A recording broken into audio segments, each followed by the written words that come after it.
Días, yo soy Agostina Perullera, residente de tercer año del Hospital Militar Central, y siguiendo con el módulo de insuficiencia cardíaca, el tema del día de hoy es sobre insuficiencia cardíaca diastólica, ¿sí? Para empezar, me pareció importante aclarar que cuando hablamos de insuficiencia cardíaca diastólica, nos referimos a la insuficiencia cardíaca que fisiopatológicamente se explica fundamentalmente por la disfunción diastólica. Y a lo largo de los años, esta entidad ha ido recibiendo diferentes términos, y actualmente el término más aceptado, tanto por la europea como por la sociedad argentina, es el término de insuficiencia cardíaca con fracción de eyección preservada, que es aquella que presenta una fracción de eyección mayor al 50%. La Sociedad Argentina de Cardiología la define como la presencia de signos y síntomas asociada a una fracción de eyección conservada o levemente deteriorada. En cambio, la guía europea utiliza una definición un poco más amplia, en donde no solo considera la presencia de signos y síntomas y la fracción de eyección, sino que también como parámetros para hacer diagnóstico utiliza parámetros ecocardiográficos que demuestren y evidencian la presencia de disfunción diastólica o de daño estructural, y a su vez la elevación de biomarcadores. ¿Qué quiero decir con esto? Que el término de insuficiencia cardíaca diastólica no solo incluye el hecho de tener o no disfunción diastólica, ¿sí? No es lo mismo que un paciente tenga disfunción diastólica y decir que tiene insuficiencia cardíaca diastólica, porque puede haber disfunción diastólica y no haber el síndrome clínico de insuficiencia cardíaca, ¿sí? Entonces, como primer concepto, no es lo mismo hablar de disfunción diastólica que de insuficiencia cardíaca diastólica, o mejor dicho, fracción de eyección, insuficiencia cardíaca con fracción de eyección preservada. En cuanto a los parámetros ecocardiográficos utilizados para evidenciar la disfunción diastólica, lo más utilizado es el patrón transmitral, ¿sí? Que según el grado de disfunción diastólica se lo divide en 3 grados. En grado 1 es un patrón de relajación prolongada, el grado 2 el patrón pseudonormal, en donde ya existe una presión de la aurícula izquierda elevada, y el tercer patrón es el patrón restrictivo, ¿sí? Otro parámetro muy utilizado es la relación prima con el Doppler tisular, el cual aquellos pacientes que presentan una relación E' mayor a 15 indica presiones de llenado elevadas, ¿sí? Estos parámetros no son los únicos, ¿sí? Pero son los más utilizados. Y después hay parámetros más indirectos, como lo son el hecho de que el ventrículo izquierdo no se encuentre dilatado, ¿sí? Con un volumen de fin de diástole que sea menor a 97 mililitros por metro cuadrado, o el hecho de que haya evidencia por ecocardiograma de hipertrofia ventricular o de agrandamiento de la aurícula izquierda. Fisiopatológicamente, la insuficiencia cardíaca con fracción de eyección preservada se explica fundamentalmente por una alteración en lo que es el llenado ventricular, ¿sí? Normalmente el ventrículo izquierdo se debería llenar a partir de un mecanismo de succión que va a estar dado por justamente una adecuada relajación, una geometría ventricular adecuada y una adecuada distensibilidad, ¿sí? Entonces, normalmente lo que ocurre es que el ventrículo izquierdo se llena sin generar una sobrecarga de presión a nivel de la aurícula izquierda. Pero al existir una disfunción diastólica, fundamentalmente dada por alteración en la relajación y recuperación celular, por una alteración en la geometría del ventrículo izquierdo, con un remodelado que característicamente es de tipo concéntrico, y por la existencia de un ventrículo izquierdo más rígido, este llenado se ve alterado, y en vez de llenarse el ventrículo por este mecanismo de succión, es como si el ventrículo tuviera que llenarse a expensas de una mayor presión de la aurícula izquierda, y la sangre, en vez de ser introducida por este mecanismo de succión, la aurícula es como que si hiciera fuerza para meter la sangre dentro del ventrículo izquierdo. Ahora, ¿por qué ocurren todas estas alteraciones? Bueno, se vio que fundamentalmente está asociado al proceso de envejecimiento natural del organismo, asociado a su vez a la gran prevalencia de factores de riesgo que contribuyen y aceleran este proceso de envejecimiento.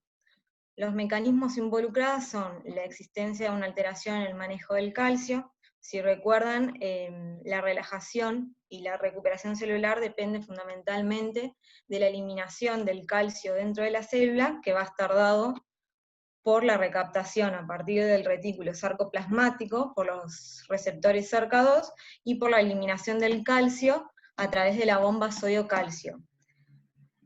Lo que ocurre es que con el envejecimiento y en la insuficiencia cardíaca, estos receptores SERCA2 están disminuidos, y en vez de ser recaptados por el retículo sarcoplasmático, aumenta la eliminación a partir de la bomba sodio-calcio, y esto hace que la relajación se prolongue.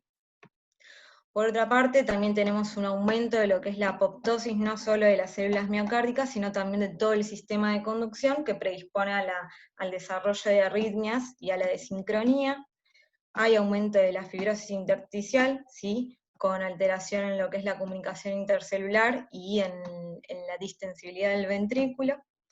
Y a su vez también tenemos que con el envejecimiento hay una disminución de la producción del óxido nítrico, y esto lleva a la disfunción del endotelial, que predispone a la hipertensión arterial, que predispone al aumento de la poscarga, que predispone al remodelado concéntrico, y a su vez a la aparición de isquemia.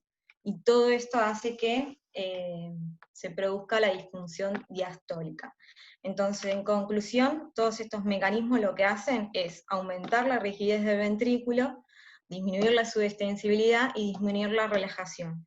Y como resultado de todas esas alteraciones, lo que ocurre es que hay un aumento de la presión de fin de diástole, ¿sí? Y este aumento de la presión de fin de diástole es lo que explica la presencia de signos y síntomas de insuficiencia cardíaca, que en quienes los vamos a ver fundamentalmente en esta entidad es en las mujeres ancianas, ¿sí?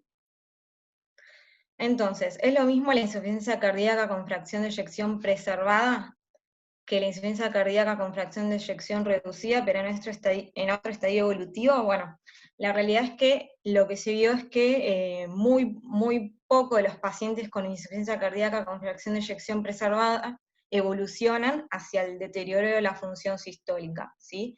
Y lo que sí evolucionan se debe, por ejemplo, por un síndrome coronario agudo, ¿sí?, que por la pérdida de masa miocárdica deterioran la función sistólica. Pero si no, no se vio que los pacientes con fracción de eyección preservada evolucionen hacia el deterioro, ¿sí?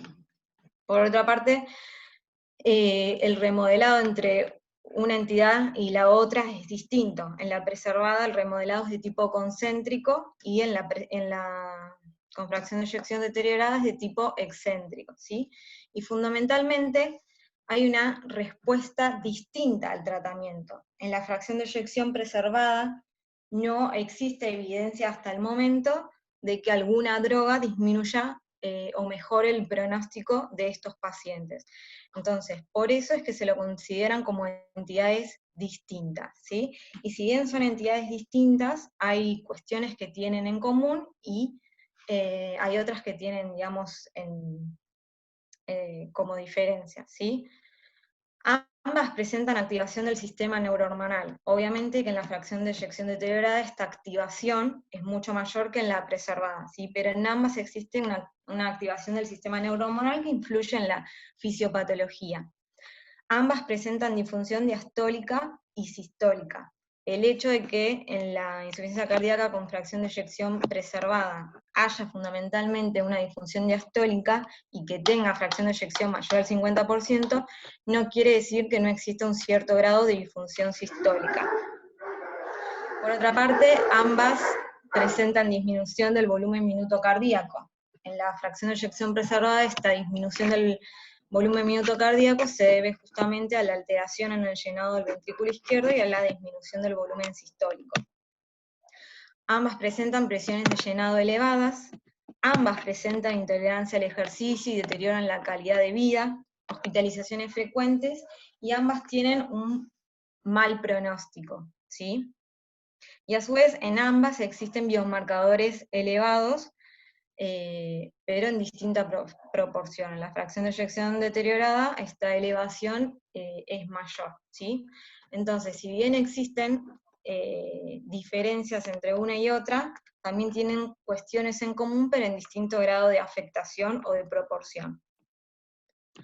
Y este es un cuadro tomado del libro de Thierer, que básicamente dice, o muestra lo que veníamos hablando, las similitudes y las diferencias entre ambas entidades, que fue lo que fuimos hablando. Y en cuanto a la epidemiología, característicamente los pacientes con insuficiencia cardíaca con fracción de eyección preservada son mujeres de edad avanzada y muy comórbidas. El principal antecedente clínico de este grupo de pacientes es el antecedente de la hipertensión arterial. El 90% son hipertensos y a su vez son hipertensos más severos que los hipertensos, digamos, que los de fracción de eyección deteriorada, ¿sí? Después hay otras causas como las miocardiopatías restrictivas o las valvulopatías o la pericarditis constrictiva que pueden generar insuficiencia cardíaca diastólica, pero son lo más frecuente es que es es lo que ocurre en los pacientes por el envejecimiento, ¿sí? Y la prevalencia va en aumento. ¿Por qué? Porque justamente la gente cada vez vive más, hay una mayor, digamos, supervivencia, y a su vez hay una mayor prevalencia de factores de riesgo, ¿sí? Y también es una cuestión de que hay un mayor diagnóstico o un mayor reconocimiento de esta entidad. En cuanto a la mortalidad, los pacientes con insuficiencia cardíaca tienen mal pronóstico, ¿sí? Y la mortalidad a los 5 años en los pacientes con insuficiencia cardíaca es del 50%.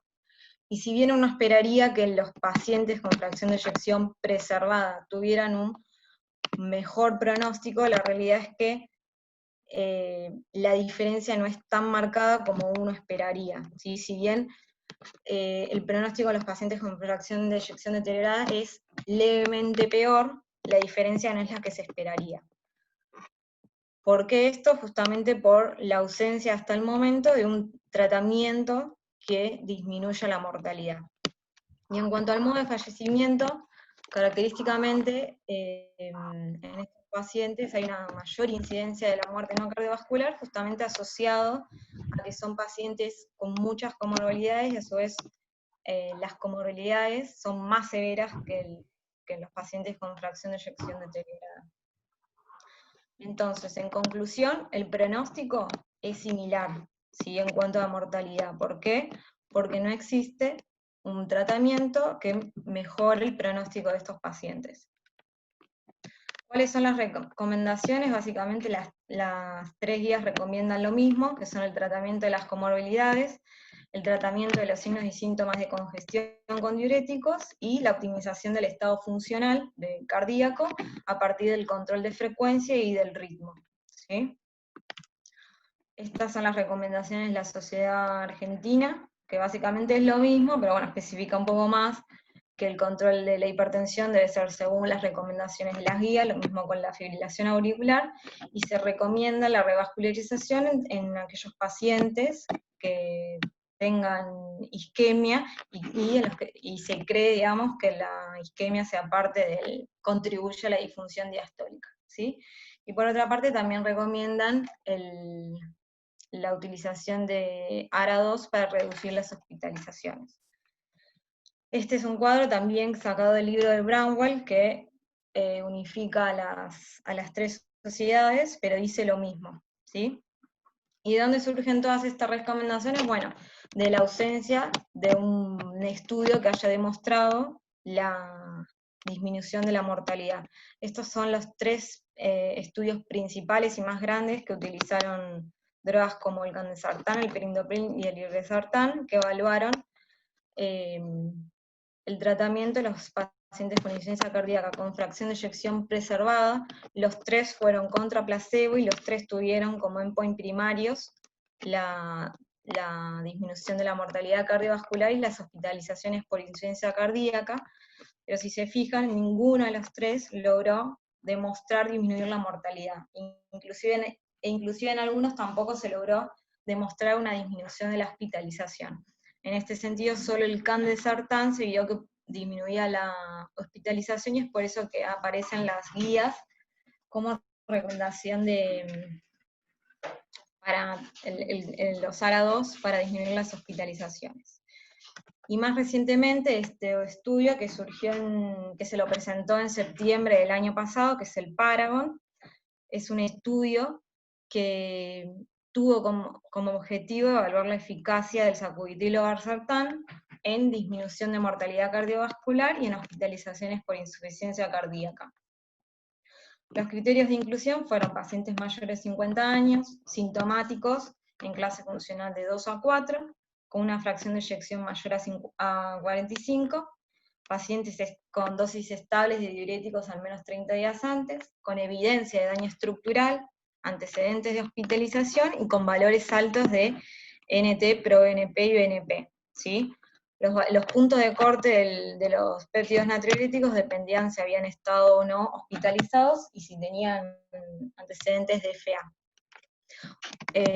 Un punto llamativo del estudio es que la fracción de eyección es mayor al 45%, ¿sí? A pesar de que las guías recomiendan, que las guías indican que el punto de corte es mayor al 50%, este estudio, que tuvo como objetivo evaluar la eficacia en pacientes con insuficiencia cardíaca con fracción de eyección preservada, utilizó el punto de corte de 45, lo que quiere decir que no solo incluyó a esta población, sino que también incorporó pacientes en rango intermedio, ¿sí? Con valores que son es la población entre 40 y 49%. Los endpoints primarios fueron muerte cardiovascular e internaciones por insuficiencia cardíaca, y como endpoints secundarios también se evaluó la calidad de vida, la clase funcional, los eventos renales y la mortalidad total. ¿Cuáles fueron los resultados del endpoint primario? Bueno, se vio que en el endpoint combinado de muerte y hospitalización no hubo un resultado estadísticamente significativo, con un intervalo de confianza del 0,75 a 1,01. ¿Sí? O sea, estuvo muy cerca de alcanzar la significancia estadística, pero no lo alcanzó. Y cuando se evaluaron los puntos de manera aislada, se vio que el beneficio fue fundamentalmente por disminución en la hospitalización, pero no en la mortalidad cardiovascular. Cuando se hizo el análisis de subgrupo, a su vez se vio que los pacientes más beneficiados fueron los pacientes que se encontraban en el rango entre los 65 y los 75 años, del sexo femenino, y aquellos que tenían una fracción de eyección menor al 50%. Entonces, si bien este estudio no tuvo un resultado positivo, el endpoint combinado no le dio estadísticamente significativo. Lo que podemos ver con el análisis de subgrupo, si bien no hay una evidencia que, digamos, que lo avale, nos permite pensar que quizás el sacubitril/valsartán podría llegar a tener un cierto beneficio en los pacientes en rango intermedio, ¿sí? Entonces, como conclusión, según la evidencia hasta el momento, no existe un tratamiento específico en la insuficiencia cardíaca con función sistólica preservada, en la cual se haya demostrado disminuir la mortalidad. ¿Qué pasa en el caso de los que tienen rango intermedio? Bueno, tampoco existen estudios que evalúen a esta población, por lo tanto no hay evidencia, pero la Sociedad Europea considera que, o recomienda que los pacientes en rango intermedio sean tratados como los pacientes con fracción de eyección preservada, ¿sí? Al contrario que lo que recomienda la Sociedad Argentina de Cardiología, que considera que los pacientes en rango intermedio deberían tratarse como pacientes con fracción de eyección deteriorada. Y eso es todo, gracias.